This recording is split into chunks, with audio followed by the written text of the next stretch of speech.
किन्नर अखाड़ा किसके लिए बना था? किन्नर समाज के लिए बनाया गया था किन्नर अखाड़ा, मगर अब उसके अंदर महिला को स्थान दे दिया किन्नर अखाड़े में। तो मैं ये कहती हूँ, अगर वो किन्नर अखाड़ा है, किन्नर के बदले आप महिलाओं को अब स्थान देने लग गए हैं, तो मैं कहती हूँ इसका नाम चेंज कर दीजिए, फिर बाद में आप दूसरा कोई नाम रख लीजिए ना, है ना। और फिर उसके बाद ये है कि अन्य कई फिल्म स्टार्स आए हैं इस कुंभ के अंदर, स्नान करने भी आए हैं, भाग्यश्री भी आई हैं, और ऋचा, वो क्या नाम है, हर्षा रिचारिया भी आई।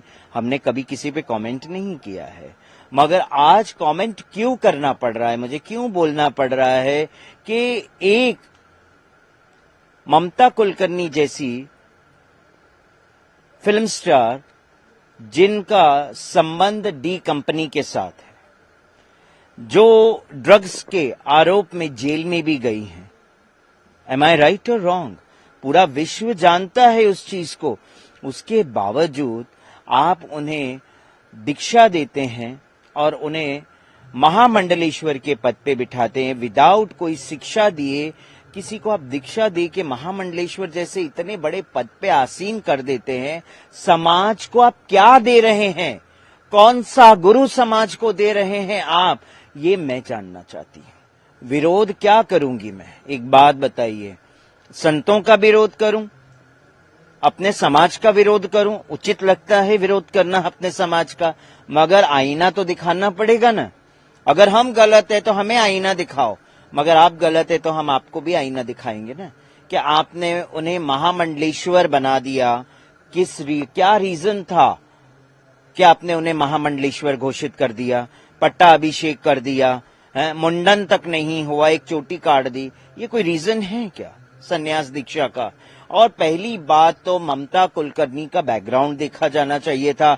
डी कंपनी के साथ उनके संबंध रहे, अचानक से वो भारतवर्ष में आती है, वीडियोस वायरल होते हैं, अचानक से कुंभ में प्रवेश कर जाती हैं, वीडियोस वायरल होते हैं, अचानक से प्रकट हो जाती हैं, और फिर बाद में महामंडलेश्वर का भी पद मिल जाता है। तो इसके पीछे का तथ्य क्या है? ये जांच का विषय है और जांच होनी चाहिए। इस पे मैं कड़ी निंदा करती हूँ। पब्लिसिटी स्टंट के अलावा और क्या हो सकता है? आप भी समझदार है, हम भी जानते हैं कि एक पब्लिसिटी के लिए आज के समय में अखाड़ा कुछ भी कर सकता है, सिर्फ पब्लिसिटी के लिए है? तो मैं इसकी निंदा करती हूँ, घोर निंदा करती हूँ। आप और भी कई फिल्म स्टार्स हैं और भी कई हीरोइनें हैं, आप उनको भी पट्टाभिषेक कर सकते हैं, ऐसा मैं नहीं कह रही हूँ। मगर ममता कुलकर्णी की जहां तक बात आती है, तो आपको ये तो सोचना चाहिए था, आप ममता कुलकर्णी का पट्टाभिषेक कर दिया, आपने सब कुछ कर दिया बिना छानबीन किए, बिना शिक्षित किए, दीक्षा दे दी आपने। सनातन धर्म को कौन सा गुरु आप दे रहे, ये मुझे बताइए। लोग गुरुओं पे विश्वास नहीं कर रहे हैं आजकल, कि आज ऐसे गुरु प्रकट हो गए हैं इस पृथ्वी पे कि हम उसे गुरु कहने योग्य नहीं है, वो ऐसे गुरु बन गए हैं आज के समय में। हाथ जोड़ के मैं क्षमा चाहती हूं, मुझे ऐसे वर्ड्स नहीं बोलने चाहिए, मगर आज मुझे बोलना पड़ रहा है कि समाज अंधकार की ओर जा रहा है। शिक्षित गुरु अब नहीं रह गए हैं, दीक्षित गुरु रह गए हैं कि संख्या बढ़ाने में वो समझते कि संख्या बढ़नी चाहिए और कुछ नहीं होना। बुरा क्या है? मैं, आप सही कह रहे हैं, इसमें कोई बुरा नहीं है। बड़े बड़े फिल्म स्टार्स जुड़ने चाहिए और उनको भक्त बनाना चाहिए, सब कुछ है, मगर बैकग्राउंड भी तो देखना चाहिए ना।